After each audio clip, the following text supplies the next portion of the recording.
This is DW News, live from Berlin. Iran elects a new hardline leader. Rivals concede defeat to ultra-conservative Ebrahim Raisi, but many voters stay away as hundreds of moderate candidates are barred from standing.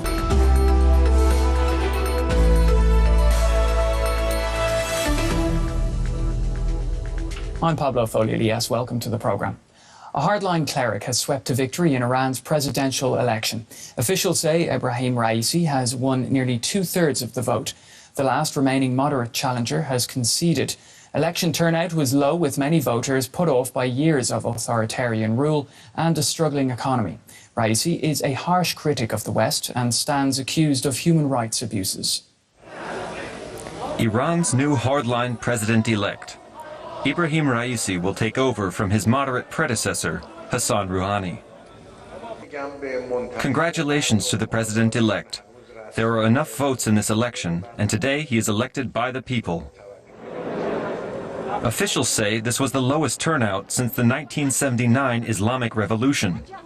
Activists had called for a boycott, claiming the vote was rigged. I will not vote because I believe the result of these elections is already written. Raisi was appointed to his first government post at the age of 20 and spent the next 40 years rising to the top of Iran's judiciary. He has been sanctioned by the United States for allegedly being involved in the deaths of thousands of political prisoners. Raisi denies the claims. Supporters say he is tough on crime. I will vote for Raisi because in his time as head of the judiciary, he has put thousands of corrupt people in jail. Raisi's path to power was eased when hundreds of moderate opponents were barred from standing. The protege of Supreme Leader Ayatollah Khamenei won a landslide against a field that included just two moderate candidates. One of the biggest challenges Raisi will face is the flatlining economy. Renewing the abandoned international nuclear deal will also be crucial if he wants sanctions lifted. But in line with Iran's Supreme Leader, Raisi is deeply suspicious of the West. Well, let's speak to Ali Fatullah Nejad, author of the weekly Iran 1400 brief. Hi, Ali, and welcome to DW. Now, Ebrahim Raisi is the winner of these elections. So what's top of the agenda for him?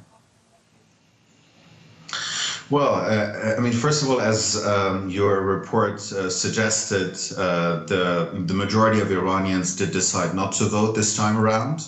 So the official turnout is around 40%, but it's probably, it could be lower than that. But when it comes to Mr. Raisi's program, he has campaigned on the pledge to fight both poverty and corruption. Which is interesting because the social question in Iran is a huge one. There is a lot of socioeconomic grievances. The situation has also deteriorated over the last few years under Rouhani's watch, despite the conclusion of the Iran nuclear deal. And so there you have an impoverished middle class, you have a lower class that is really struggling, and we have a lot of social protests in Iran. Yet his economic proposals are largely populist. Although he would have privileged access to centers of economic power in the Islamic Republic. After all, he was the head of one of those economic empires in the past.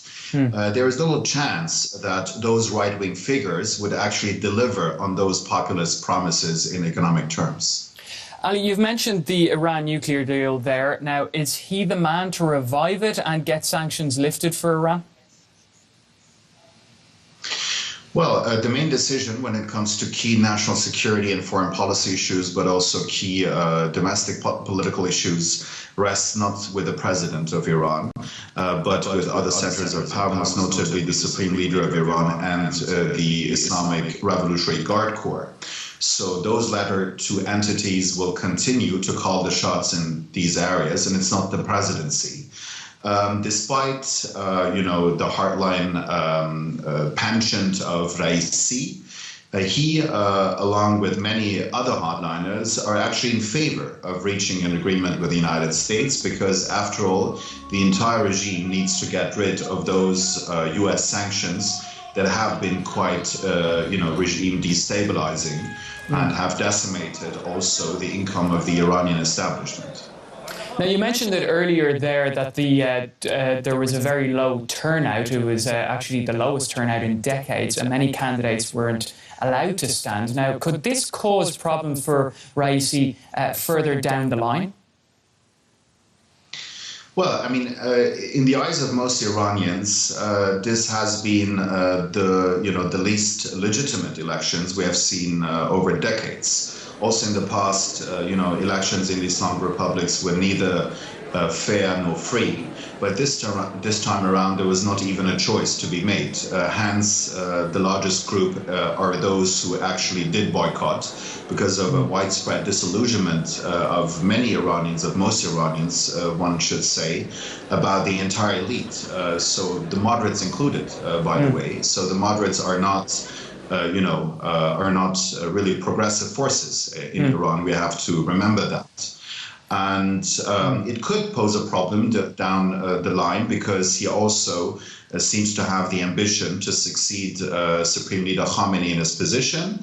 And it could also be a trap, so to speak, that he is widely considered to be a selected president and not an elected president that has a huge popular mandate. So it could become, but it doesn't necessarily has to become a problem down the line because after all, we are in a very autocratic system.